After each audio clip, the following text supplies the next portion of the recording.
Call to order and roll call, please.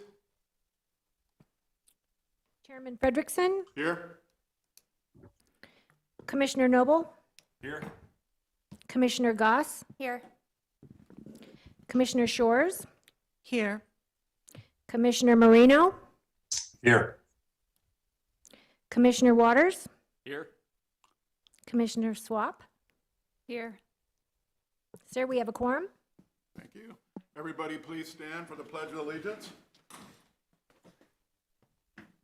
I pledge allegiance to the flag of the United States of America and to the republic for which it stands, one nation, under God, indivisible, with liberty and justice for all.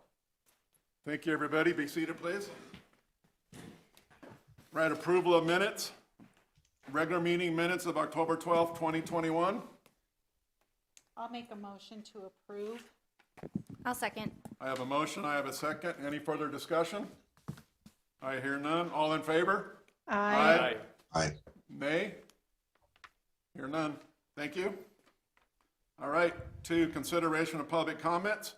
Those wishing to address the Planning and Zoning Commission need not request permission in advance. Action taken as a result of public comments will be limited to directing staff to study the matter or rescheduling the matter for consideration and decision at a later time pursuant to ARS 38-431. A, hybrid meeting in-person attendance, call-in participation, and written comments. 1, in person. Those wishing to address the commission in person do not need to pre-register, but space is limited and will be allotted on a first-come, first-served basis. Attendance priorities will be given to presenters first and then non-presenters. 2, call-ins. Those wishing to address the commission by telephone will need to pre-register by 9 a.m. on December 14th, 2021 by emailing planning@cityofkingman.gov and provide their name, address, telephone number. They will be using email and agenda item they would like to comment on. Once registered, a link with additional instructions will be provided. Only those who have pre-registered will be admitted to the meeting. 3, written comments. All written comments must be submitted prior to 9 a.m. on December 14th, 2021 by emailing planning@cityofkingman.gov or dropping off the comments at the Community Development Department in the main city complex at 310 North 4th Street. Members of the public can watch or listen to the meeting live via Channel 4 or on YouTube at youtube.com, City of Government, Kingman.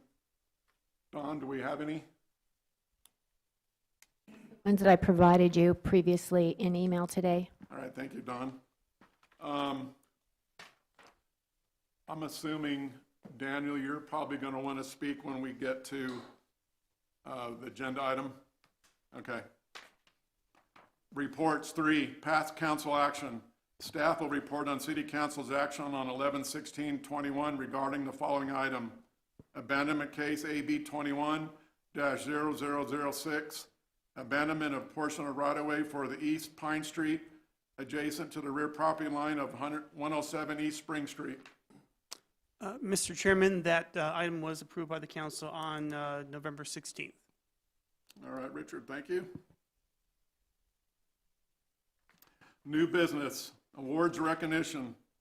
Plaques will be presented to Gary Frederickson and Terry Shores in recognition of their service on the Planning and Zoning Commission.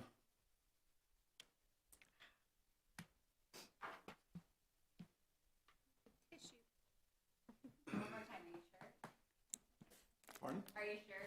Yes. I'm sure. So if we could have both Chairman Frederickson and Vice Chair Shores come down and we'll present the plaques. Should I stand like this or, okay. So we'll do it.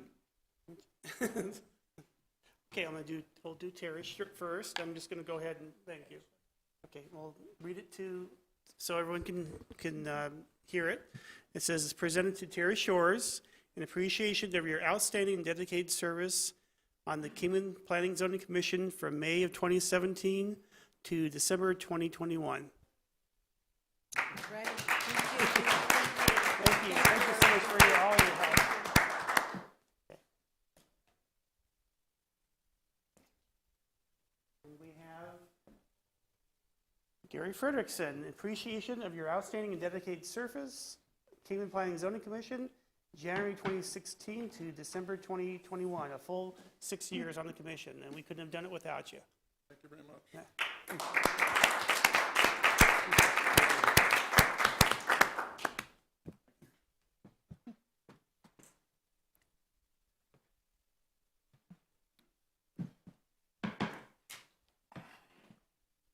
All right, item B, appointment of chair and vice chair for 2022.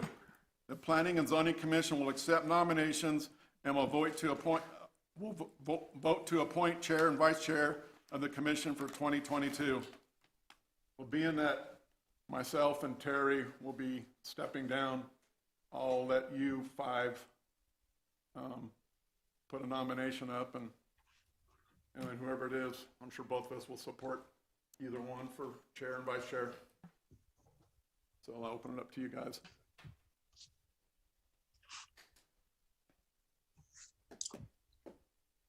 I vote Jed. Second. I have a motion and I have a second. Oh, So sometimes I have to recuse myself. I don't think I'd be the best candidate for chairman or vice chair. But I mean, if that's what you guys want, that's fine. would that create an issue, Rich, if the chairman's not? Well, if Mr. Noble was elected the chair and he had to recuse himself, the vice chair would have to take over the meeting at that point. So you want to make sure that, you know, the chair and vice chair are always present at the meeting. That would be the one thing they'd be concerned with.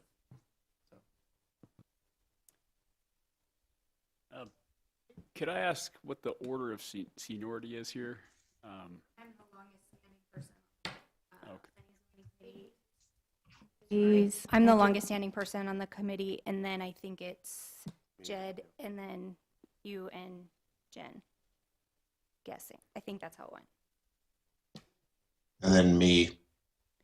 Yeah. Great, thank you.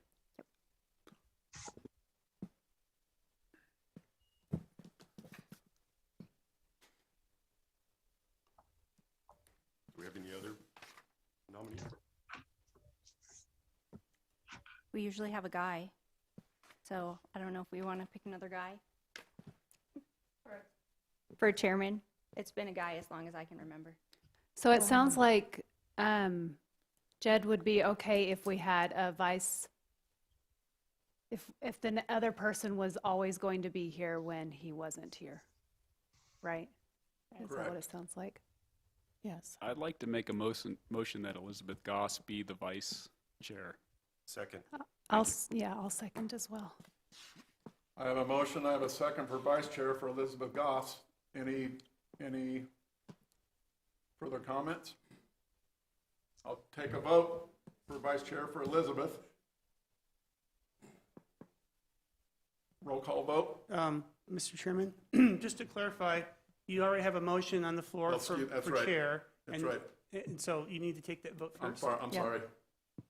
Last blunder of the year in my term. We have a motion for a chair.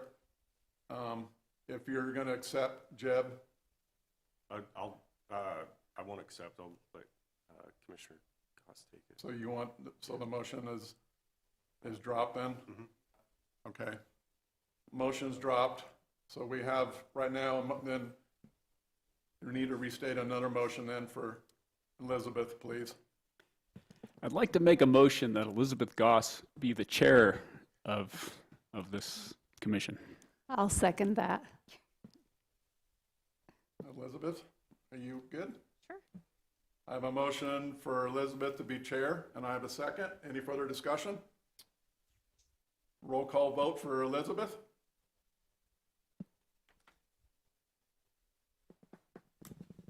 Make it official for the last time around.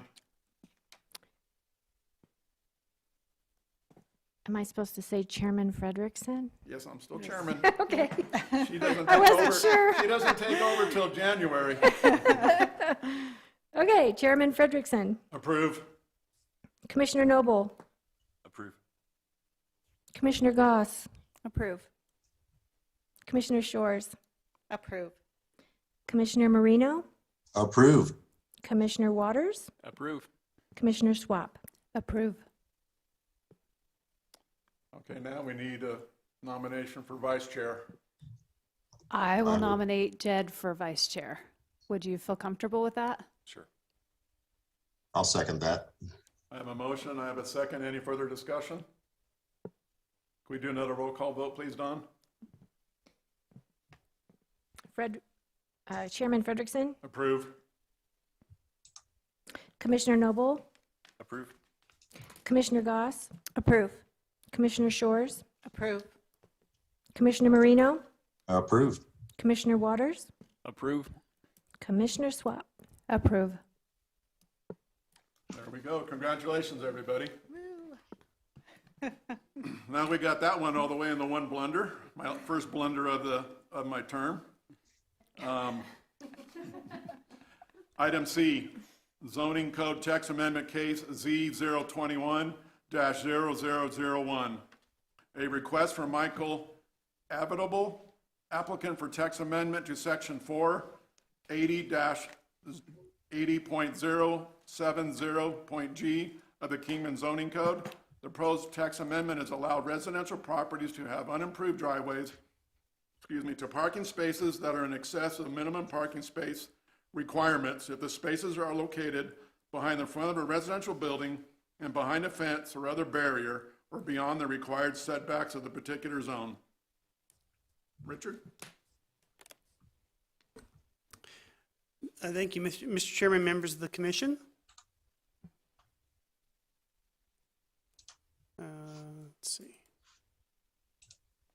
Nope, that's not the right thing to press.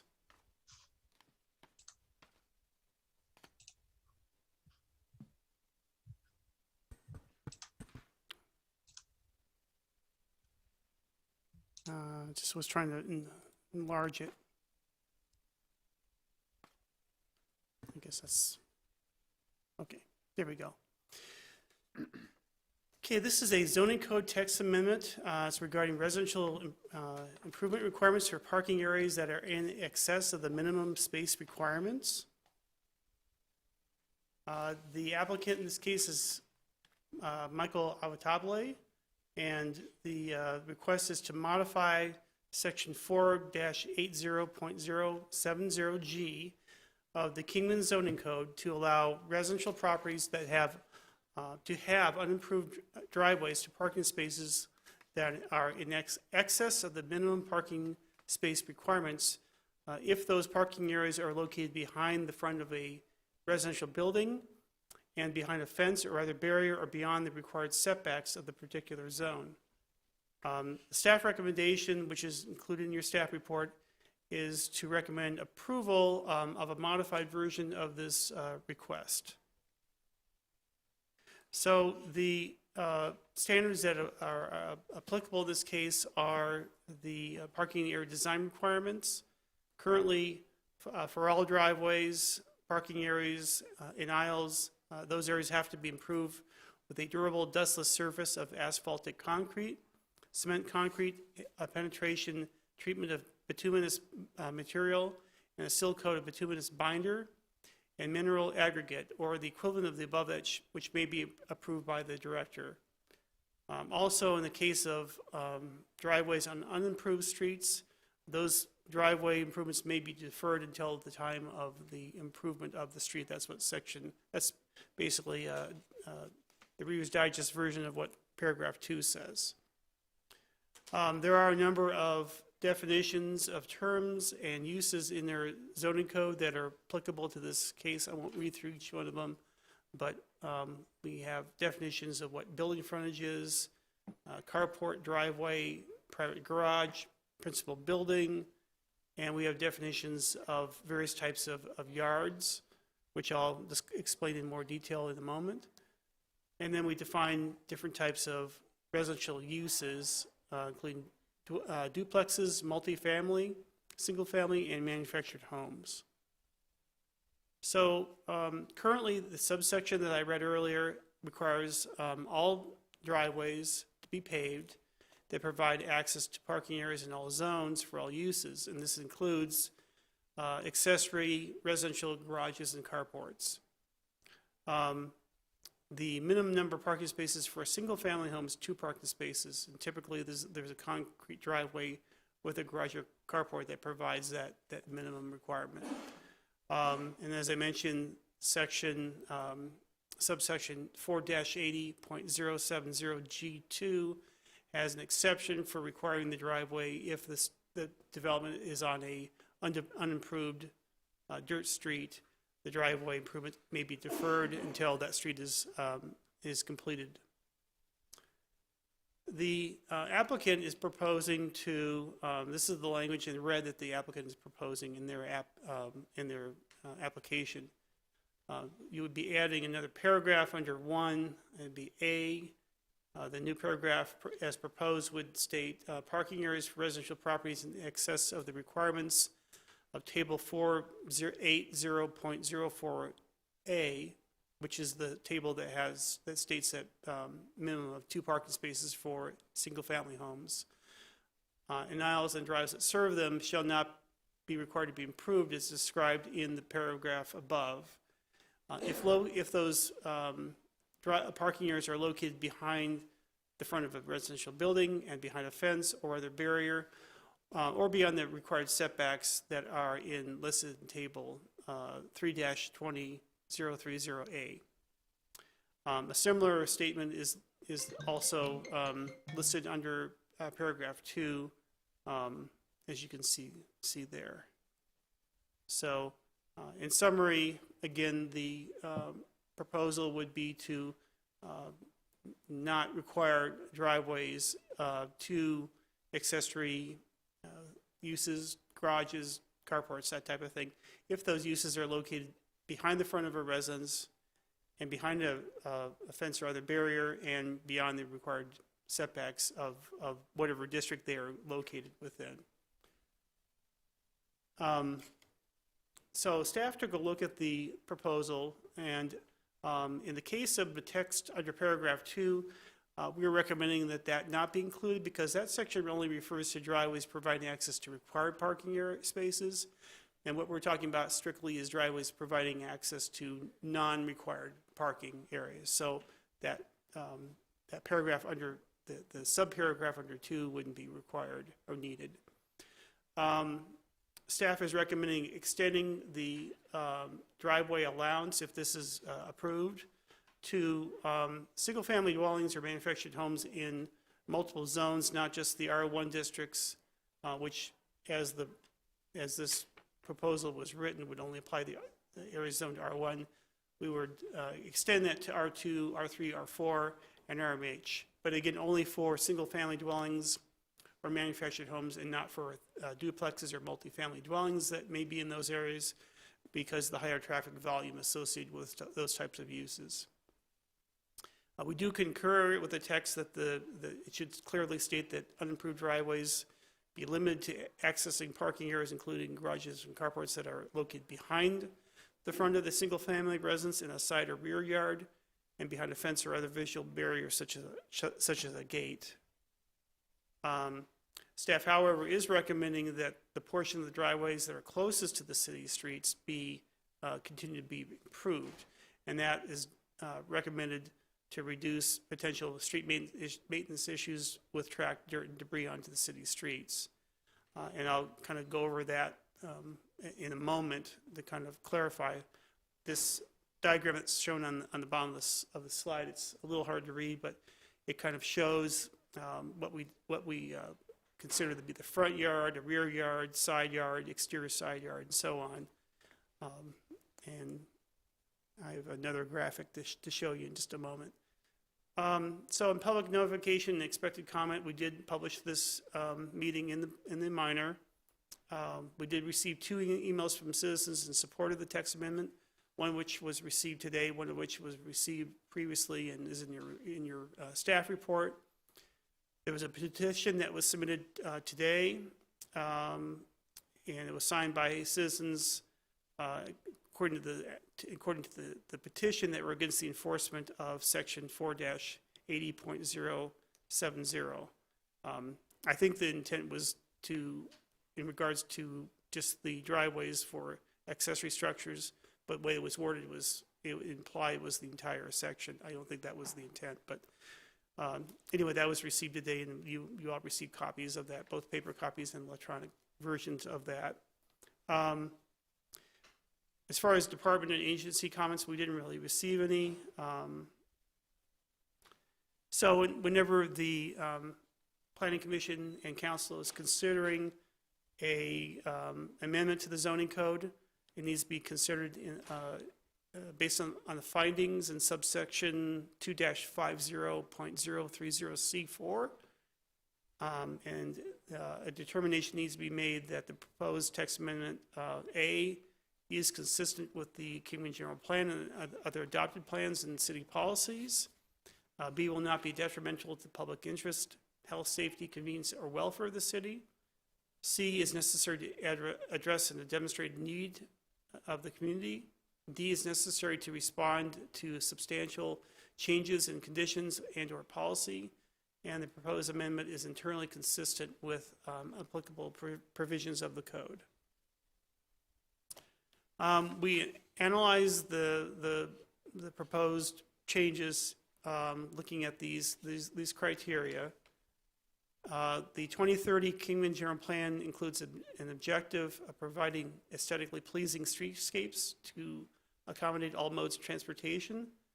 The proposal, as recommended by staff, would require driveway paving for the portion of the driveway closest to the street, and that would reduce potential issues with track dirt and debris and maintain an aesthetically pleasing streetscape.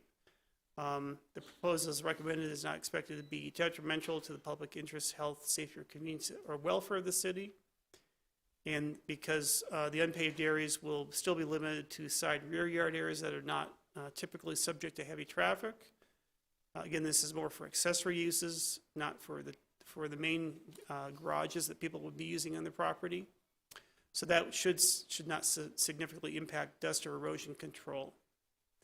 There's also some economic conditions, as I'm sure you're all aware of, they're being experienced in Kingman currently, including the increased speculative value of the housing market and rising material costs associated with development. So it is arguable that reducing some of those requirements for driveway surfacing could mitigate some development costs that people are currently experiencing. The proposal is recommended exempts portions of the driveway that provide access to parking in, again, excess of the minimum requirements. All other types of developments will still be required to have pavement on all types of driveways. This is only applicable to single-family dwellings and manufactured homes. So commercial, multifamily, and so on will still have to have pavement for all types of driveways. And driveways for required parking is already exempted from being paved if the residence is on a maintained but unimproved street.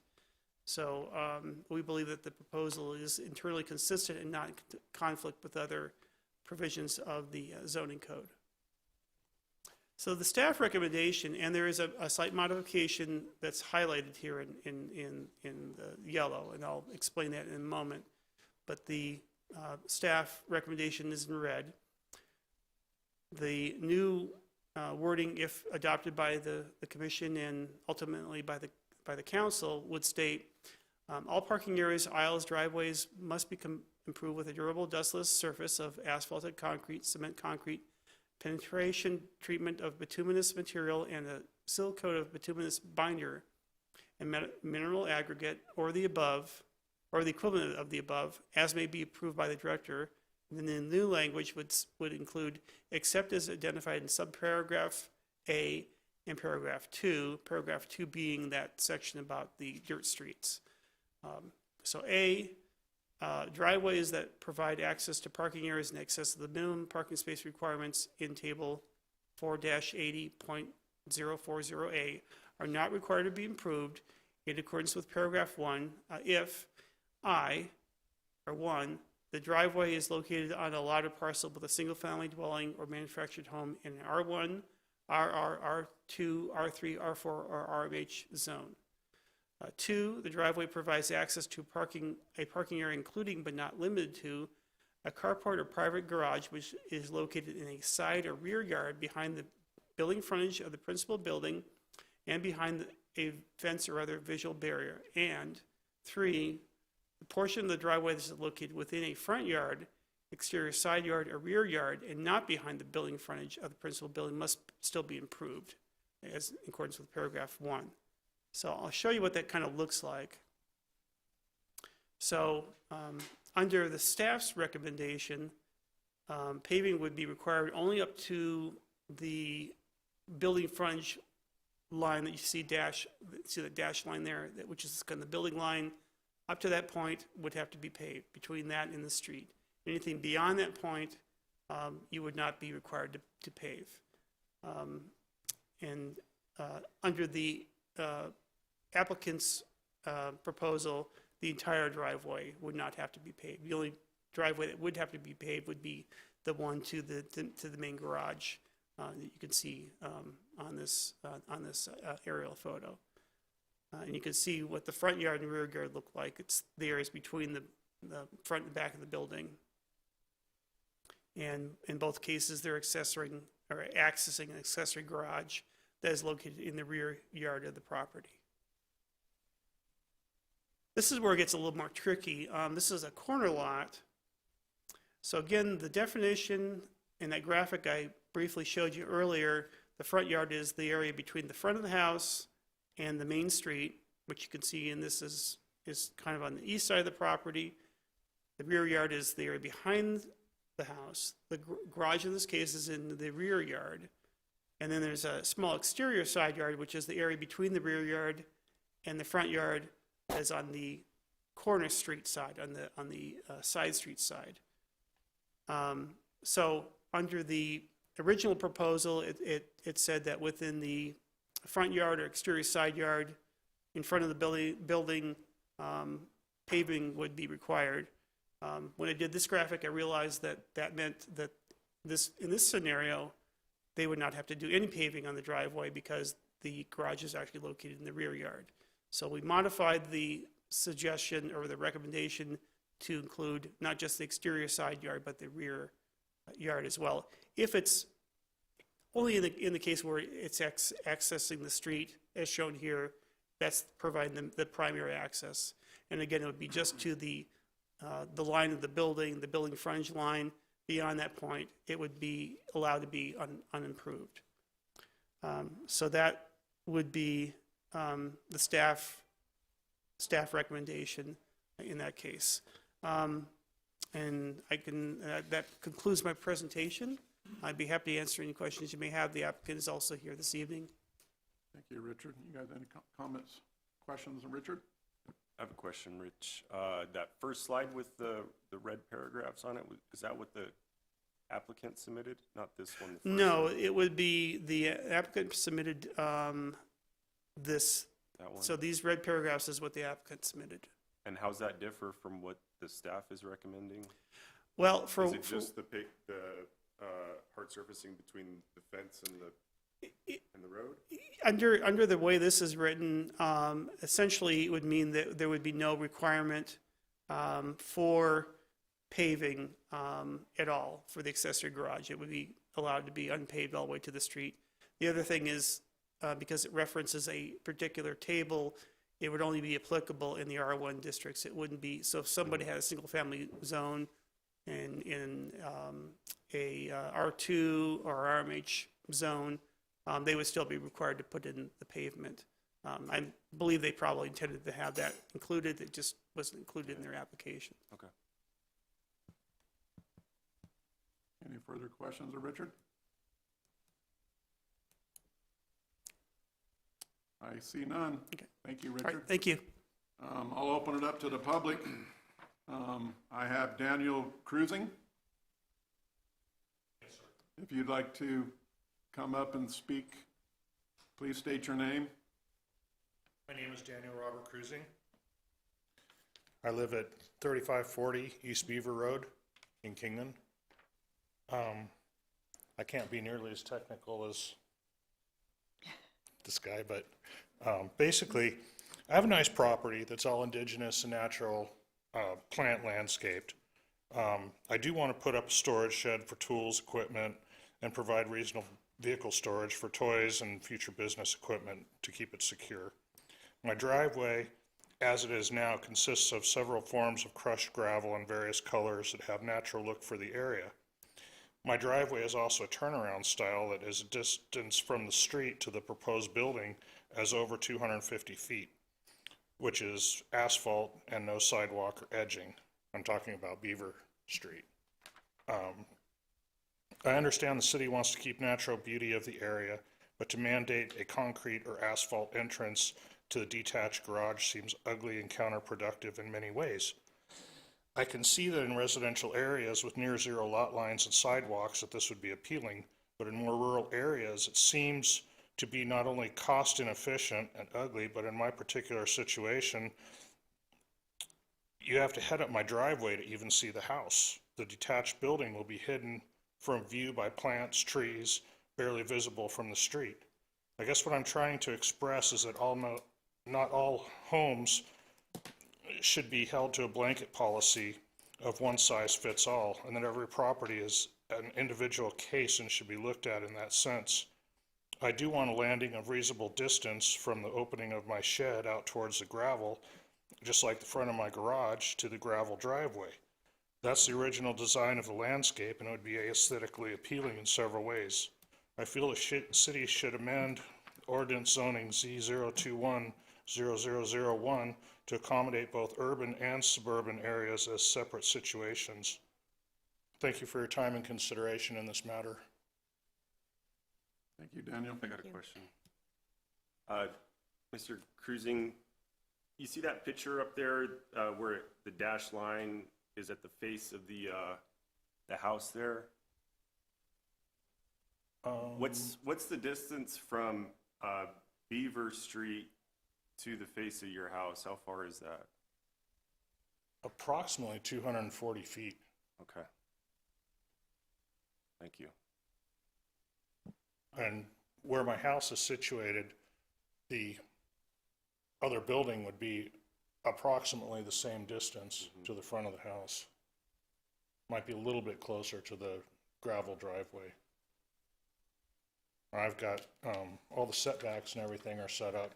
Mojave County's approved my proposal, and so I just want to get some kind of clarification on what can and can't be done, because I was told that I could do all asphalt, which would be really ugly, or I could do a split driveway with 4 feet in between and 2 foot runners, which I still think would be ugly. It just would take away from the natural beauty of the area.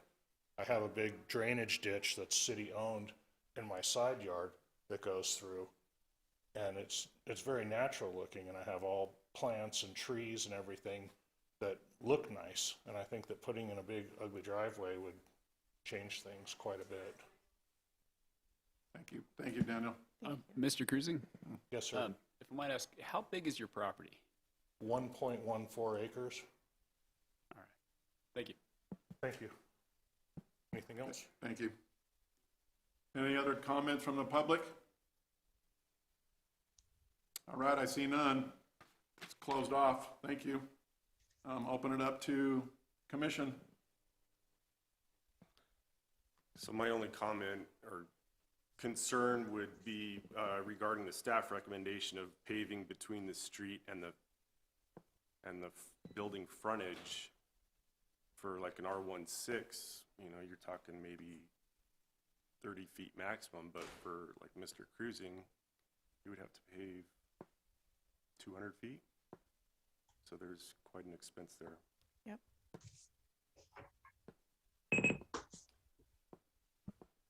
Just an observation. It seems like most of the people that are complaining seem to have larger lots.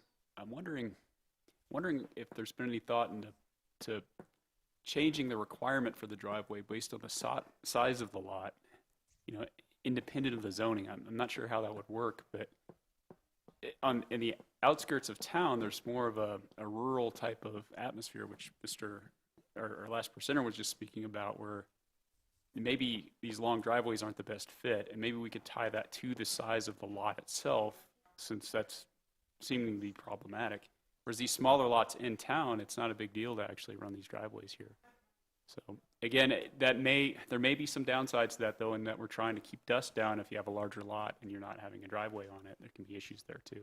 Or one other proposal is we can have staff bring back some other recommendations and maybe what other communities are doing with large lots and so forth with this matter, and then base it off of that besides what we're just presented here, because we just have one example.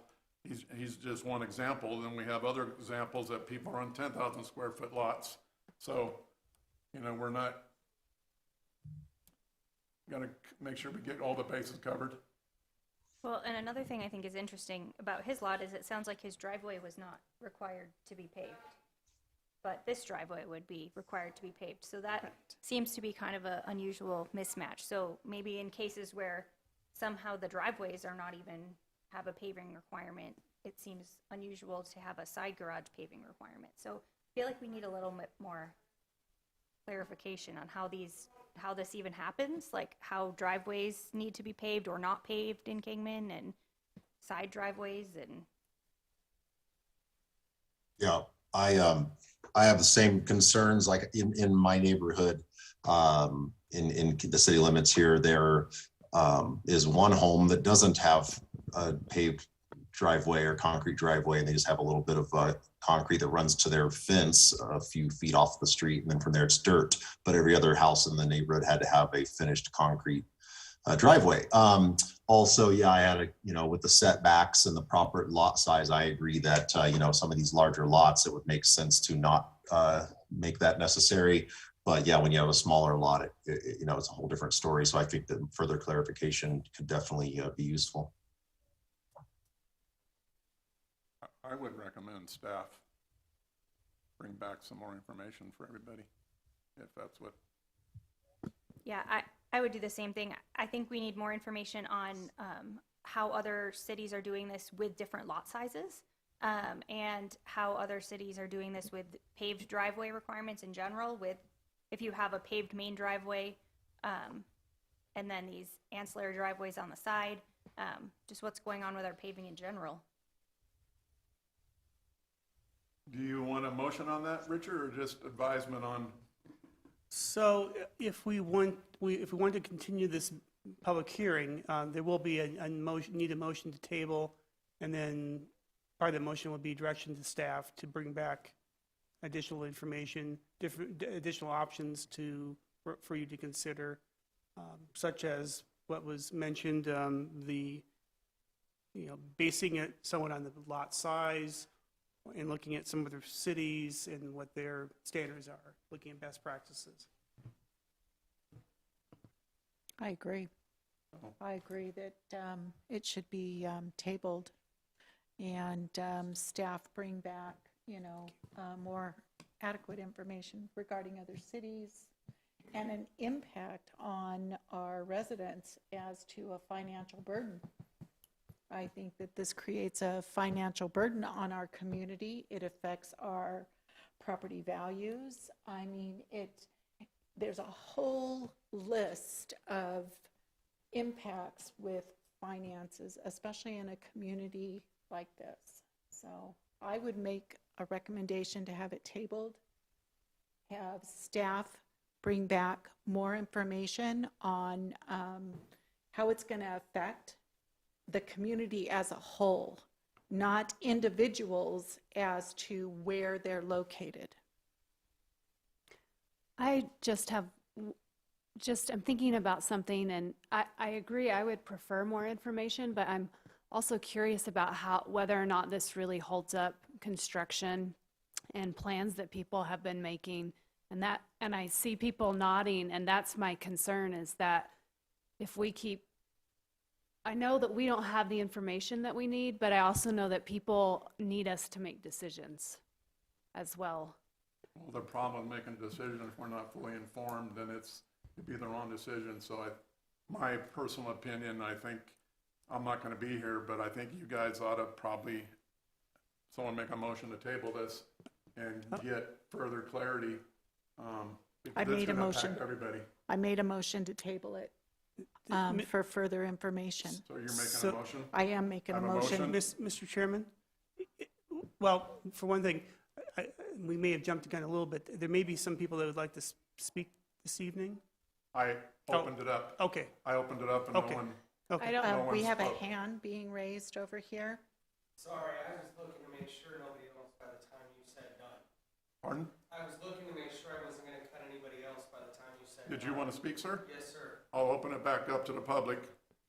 I do apologize. Please My name's Rand. Please come up to the podium and state your name and, My name is Rand Revore, and I own a company called Revore Construction, and it has prohibited a lot of building just because when you start looking at the prices of building a shed or a structure such as maybe a workout room or a storage room or something that they want to put a bigger garage door on, now it's sectioned off as a garage. Well, some people can't afford to put that all the way to their garage, and they're trying to build something not quite a garage, but they're starting off with that.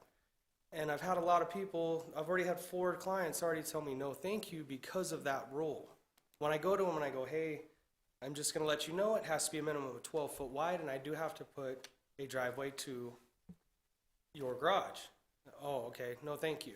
So it does prohibit building a little bit, and I'm not saying that I don't want the work. Of course I would like the work, but I'm not trying to take everybody's last bit of money. Now, if they had enough time or something to recoup some of their money to do that, I could understand that. But to make it a whole thing where it has to be now is kind of rough on some homeowners. And what I got told was it was all judged off of the Louise area, Rancho Santa Fe. Not everybody has a house like Rancho Santa Fe, and not everybody can afford that. So I'm trying to be a competitive company and do what's right for everybody and try and have lower rates and do things, you know, that other people can afford, but they can't afford that much. So I'm just here trying to speak for them today. That's my biggest part. thank you. Appreciate it. I appreciate it. Sir, please come up and state your name. Kingman resident. I see that the council has recommended that anything behind the gates is, isn't subject to the improvements. And I think a more direct way of approaching it might be changing the surface requirements, maybe opening it up so it's not so rigid as to pavement and concrete. Compacted aggregate has been a standard around here for years. I submitted pictures of several homes that have been 15 to 20 years, and you can see there's no debris in the streets. So possibly that might be a way to attack this, and so we don't have to, just a suggestion. Thank you, sir. Okay. Appreciate it. Any further? Sir, you already spoke once. I have to hold it at that. Mr. Chairman, I just wanted to clarify also, for the motion to table, it should be to a date certain. That way we don't have to re-advertise the meeting, so it's technically tabled. So our next meeting is January 11th. You could choose that date, or you could choose another future P and Z date. All right, Okay. I'll make a Hold on a motion. minute, please. The public comment section is closed off now, so I'll open it back up to the commission. Sorry, I'd just like to say that, I've recognized a lot of names on the petition on here. So One did of I. them's my neighbor, who I'm on pretty good terms with. So I understand there's a demand in the community to fix this. I do like what Rich and his team have done with the line demarcating, where you have to actually end your pavement.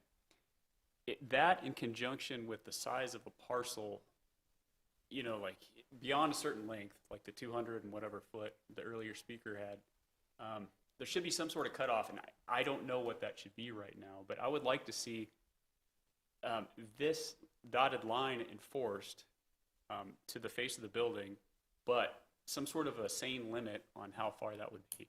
Just a suggestion, and maybe that would help give you more direction, Rich, for what I would like to see up here to be able to vote on. And anyway, that's all. I agree with you on that. I do like this picture. My only question is, in situations where there is no driveway paving going on at all, then is it a different situation? And so I just wonder about that, because I feel like if there's no paved driveway, a tiny bit of pavement to a side garage is a little unusual. Well, we certainly have older residents in town that don't have paved driveways. And there may be a myriad of reasons for that.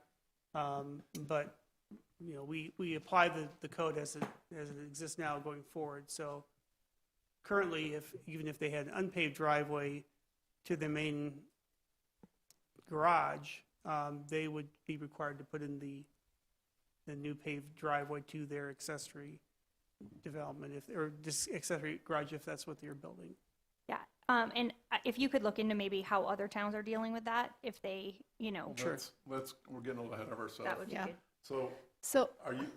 Go ahead, Liz. I also wanted to address something that we talked about a few months ago, and I don't recall what happened with that, but we did talk about the concept of having something other than just concrete as an option. Was there any more information about that?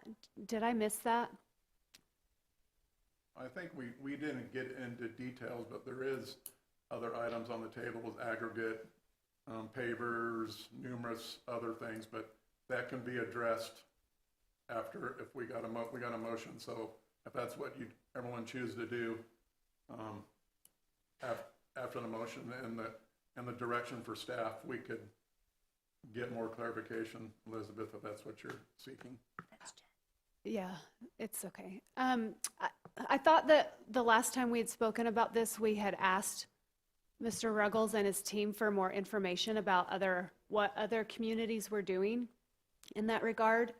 I thought that you had some good ideas, like you had brought some pictures of different things. Was that ever addressed again? Commissioner Swap, we talked about the ribbon driveways, and I do remember you bringing forth that there was some sort of permeable pavement as a possible idea, because Commissioner Noble brought up the need for retention basins, you know, and the possibility for these long concrete driveways flooding the roads or adding additional water to them. I don't remember any details beyond that because I was out the subsequent. I know, I was as well, with and COVID. I wasn't sure whether we had ever spoken about that, but, so I guess no one recalls.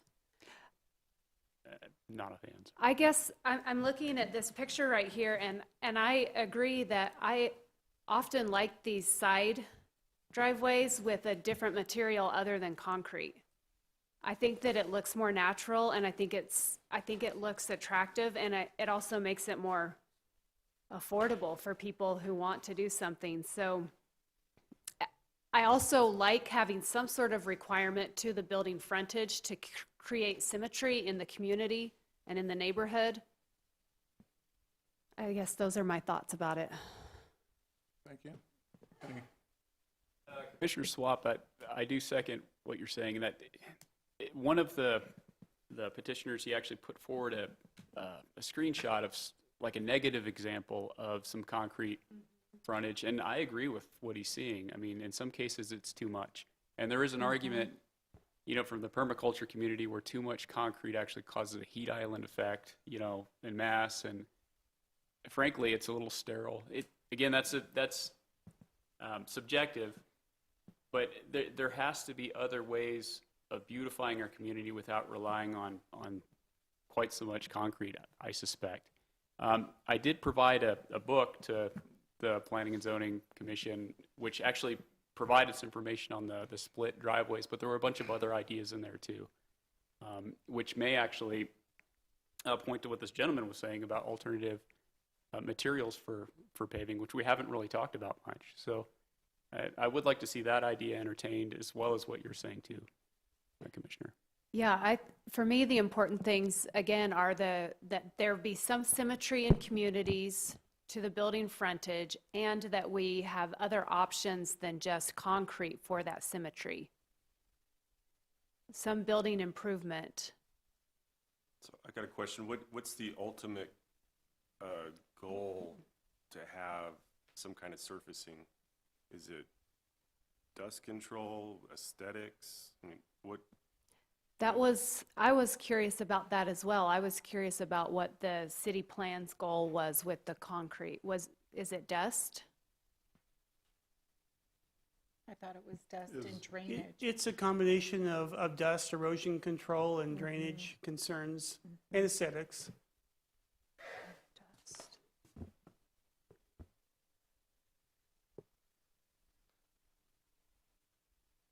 So I think there would be other options besides concrete or paving to achieve those Those goals. values. So we have a motion.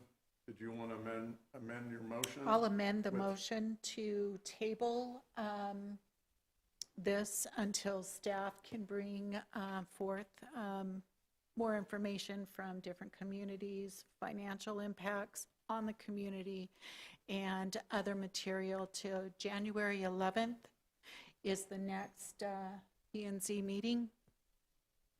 I have a motion. I have a second. I'll second that. I have a motion. I have a second. Further discussion? I hear none. Roll call vote, please, Don.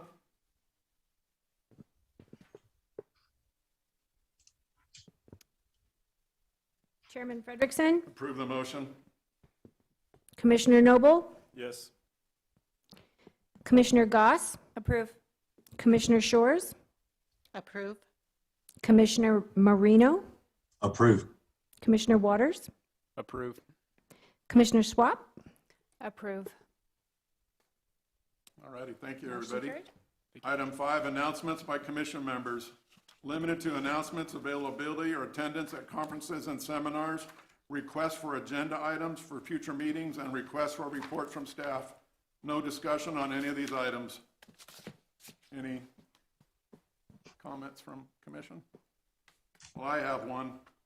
I'd like to thank Jamie Staley, Richard Ruggles, Gary, Sylvia, Don.